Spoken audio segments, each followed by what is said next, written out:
So where do you think that whole deception of God told me this person was my husband comes from? What's the root of that? And how do you recognize?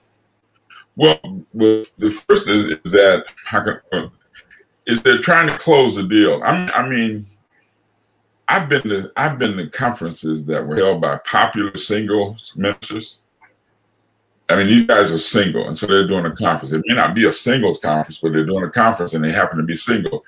And every single woman there has heard that he's her husband. Yeah. Everyone, hundreds have heard it. You know, and I'm like, okay, why would God tell you something you can't do? Okay, why would God tell me something is mine when I can't pursue it? Okay, why tease me like that? See, yeah. But I think we have a hard time sorting with desire and God's actual voice. I think. Can you say that again? Sorting what? Sorting out what we want and what God is saying. Okay, I can't tell you the number of things that I thought I was supposed to do, set them in motion, and found out they weren't God. This is where we get the term Ishmael from. You know, something that he birthed that he didn't birth. You see it. And the nature of that thing that we birth torments the thing that he does birth. It's the nature of it. See what I'm saying? Rich. Yeah. So an Ishmael marriage is going to torment your destiny. An Ishmael business, a business that God didn't tell you to start, is going to fight your career. See? And so, and it's not that we should be hesitant to do anything or start things. We get new mercy every morning.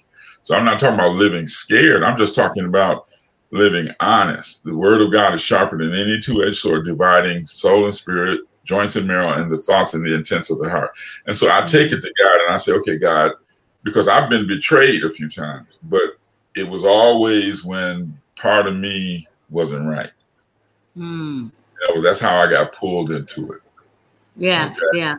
And God says, well, you know, this is what you were trying to do. You were trying to get your own approval with people who didn't like you because you were tired of them not liking you. And so you trust people who never had a heart. And when they stabbed you in the back, that's how you gave them an opening to do that. And so, who was it? Mario Murillo said, of all the hearts I distrust, I'm more suspicious of my own, more so than anybody else. Okay? So we know what we can do. We know we can manipulate. We know we can think through things. We can justify ourselves.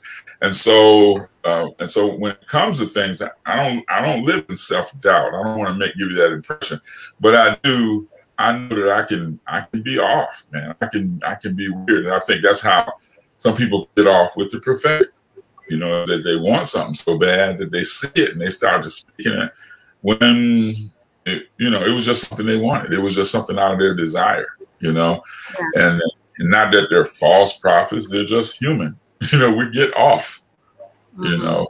And I think they told David one time, do all that's in your heart. Just go on and build, go on and build God's house. Do everything in his heart. And God pulled him back and said, no, he's not the one to build my house. The guy, you got to come back with the remix, Yeah. And it's like, okay, God said, not that you're not, you got blood on your hands. You can't do this, And so we miss it. Let's be honest when we miss it. Here's one of the reasons you need to register for Love You Masterclass today.